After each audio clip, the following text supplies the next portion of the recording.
Good evening, Dryden Central School District. This is another edition of Stories with the Superintendent. And on today's edition of Stories with the Superintendent, I have a book called Honestly, Red Riding Hood Was Rotten. And this book is told from the perspective of the wolf in the Little Red Riding Hood. So we know the story of the Little Red Riding Hood, and now the wolf is going to tell us his perspective for what he thinks is really what happened that day. So you know the first story, here's the second story, and you can decide which perspective you think actually happened. A lot of times I say somewhere in the middle lies the truth. So here we go. Little Red Riding Hood was rotten. Chomp, chomp, chomp. Oh, I'm sorry, I was just finishing my lunch. My name's Wolf, Big Bad Wolf. You may have heard the story of Little Red Riding Hood, about a girl and a granny. Seems everyone has, but my tale is different. Did I say tale? I meant tale, like the story. Oh, so here he is. Here's the Big Bad Wolf. Once upon a time, I ran out of food. Completely out of food. I mean, the cupboards were bare, the freezer too, and I'd eaten every last vegetable and fruit in the garden. Every one. Other wolves might have lunched on little forest critters and chipmunks and bunnies and squirrels, but I'm a vegetarian. That's right, I don't eat meat. Well, I try not to. I love apples, Honeycrisp, Pink Lady, Golden Delicious, any kind really. But sadly, it was a long time until apple harvest. I hadn't eaten in weeks. My stomach growled and howled. It moaned and groaned. It even roared. And then my nose took over. Sniff, sniff. I took a whiff. What was it? A girl? Sniff, sniff. I took a whiff. What was it? Cake? Butter? In this forest? I had to investigate. So here he is. And there she was, Little Red Riding Hood. She looked as plump and juicy as a big, sweet apple. Little Red waved her cape. Isn't it pretty, she said. Yeah, I said. Aren't I pretty, she said. Was she admiring herself in that puddle? With this cape, she said. I'm even prettier than usual. Boy, someone was sure full of herself, and my stomach growled. Little Red twirled a strand of hair. Mother says the cape looks grand with my skin. My skin shines like pearls, Mama said.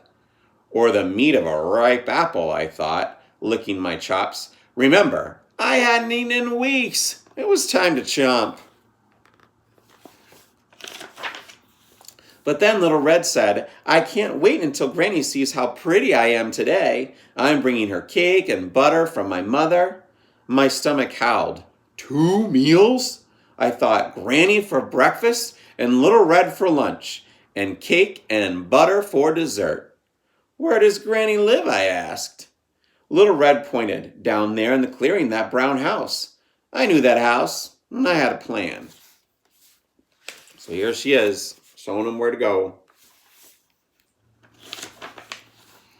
Let's play a game, I said. Little Red smiled.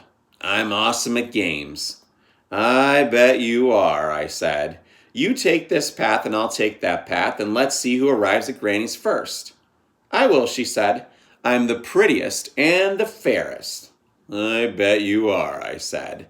And my stomach moaned, and before it groaned, I ran, and no one knows the forest like I do. I chose the shorter path. Sniff, sniff, I took a whiff. What was it? Apple air fresheners? Tap, tap, I knocked on that door. Who's there? Called out a voice. Your granddaughter, I squeaked. I brought you cake and butter from Mother. Door's open, Granny said. Granny tugged at her nightcap. Green, she said. Isn't it pretty? Pretty like a Granny Smith apple, I thought. Aren't I pretty, Granny said. You must have heard the saying, the apple doesn't fall far from the tree. Well, it's true. My stomach roared. What's that noise? Granny asked. Chomp, chomp. I had to eat her. She was no Macintosh apple, but not too bad, and I still felt hungry. So look at Granny's got pictures all over the place of just her. She's pretty full of herself. Just like Little Red, according to the wolf. Tap, tap, Little Red knocked on the door. Who's there? I called out, crawling into Granny's bed.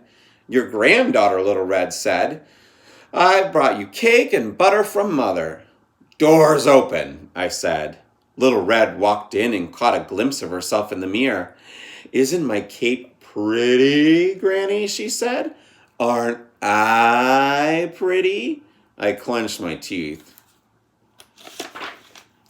Granny, Little Red said, what deep, dark eyes I have. I said, the color of apple seeds. Granny, she said, what perfect ears I have. I said, shaped like sharply cut apple slices. Granny, she said, what pretty lips I have. I said, red delicious. Granny, she said, what lovely skin I have. She does think a lot of herself. Chomp, chomp. I ate her up. What can I say? Things look different when you're hungry. She was no Fuji or Crispin apple. In fact, to be honest, she was a little bit rotten.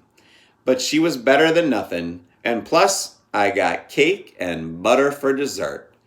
And that's the story of the Little Red Riding Hood from the wolf's perspective. So you have to decide who's telling the truth, Little Red Riding Hood or the big bad wolf. We'll see you next time. Take care of yourself, take care of each other, and always remember your lion pride.